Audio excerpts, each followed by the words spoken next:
Thank you for watching MCH's regional interviews. My name is Rhonda Otteson, Executive Director of the Minnesota Coalition for the Homeless, and I'd like to introduce Jordon Johnson from Lifehouse in Duluth. He is here with us to share some of his insights and information about homelessness and services in his community. We hope that this interview will inform and inspire advocates across the state in advocating to end homelessness. And we're just going to jump right into the interview now. And I'm going to ask my first question to Jordon. And that is, does the need for more emergency shelter beds impact you and your community? Well, first I want to say thank you, Rhonda, for having us. And we're delighted to be with you all today. And I think shelter beds is really an important piece in regards to the work we do. We work with youth who are ages 14 to 24. We have 2 residential sites that are a critical resource in our community, and that by expanding more shelter beds and more capacity in regards to supporting young people is vital in kind of thinking around their kind of long-term success in their life and kind of interrupting the trauma and the cycles of poverty that we are witnessing as a community and as a whole.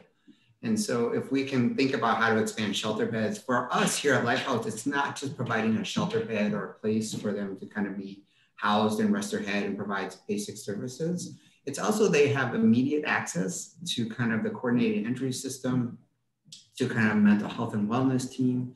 If they need to continue their education or pursue a GED, they have that right in-house for us. So if we can think about shelter beds in a way that offers not only a place to rest your head, but also the opportunity to kind of access other resources with reduced barriers, I think is a critical way to kind of approach expanding our services in the community. Thank you. How does the need for more resources impact you and your community?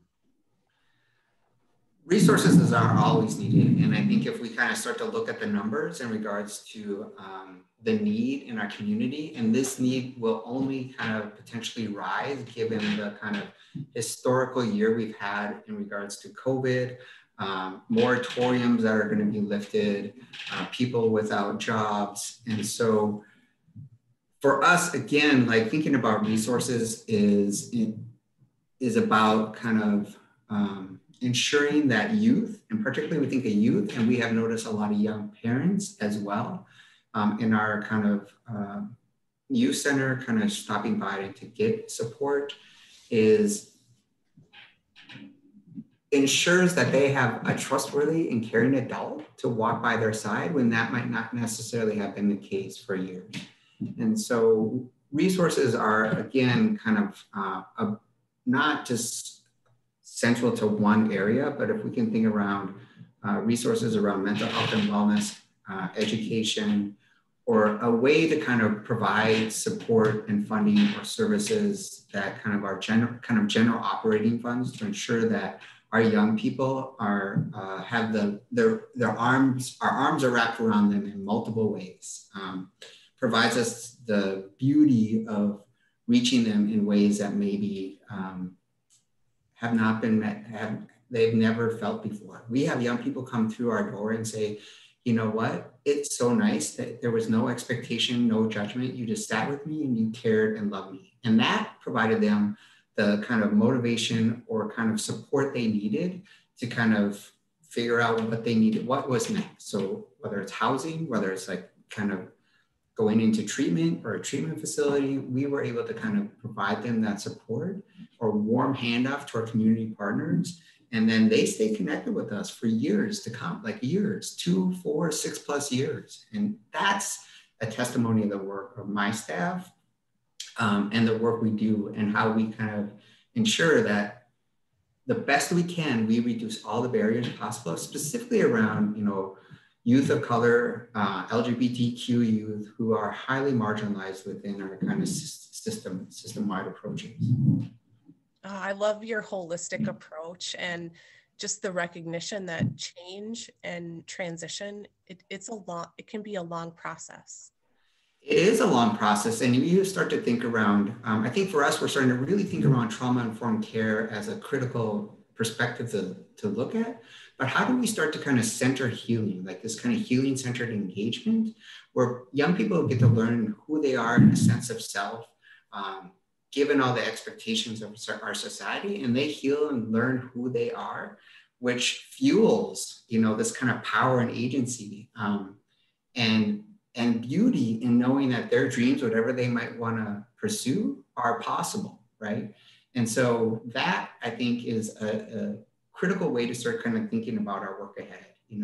Healing is so important, and it takes such a long time, specifically when generations of mistrust have happened. And so recognizing that when we're talking about resources, success looks really differently, and it takes a long time to build those trusting relationships. Thank you. How does advocacy play a role in accomplishing your organizational goals?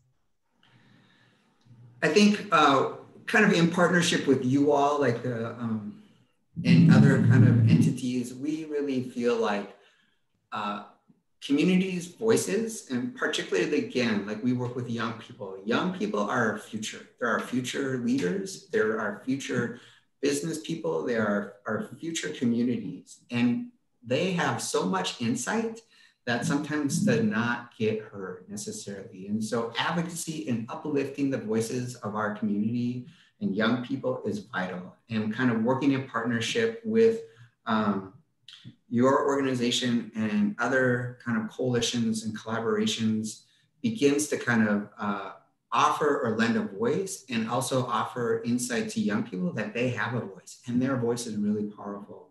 And I think one of the beautiful things that I think just for us is thinking around, shelter kind of saves lives, but if housing ends homelessness. And so if we provide shelter beds per se, move them into housing, and then we wrap our arms around them, provide these other kind of services and support, then we start to kind of see the shift away from homelessness. Then we start to kind of see a shift away from the generations of trauma and the cycles of poverty that exist. And so advocacy and teaching young people those skills and skill sets, because it can be intimidating to be in front of, legislators or city councilors or county commissioners. And so giving them this tools and skills and confidence that their voice matters. All our voices matter in the work that we do. And so we are appreciative of our partners and partnerships throughout the state. Well, thank you so much for being a strong partner in this work, and for your time today in participating in this regional interview.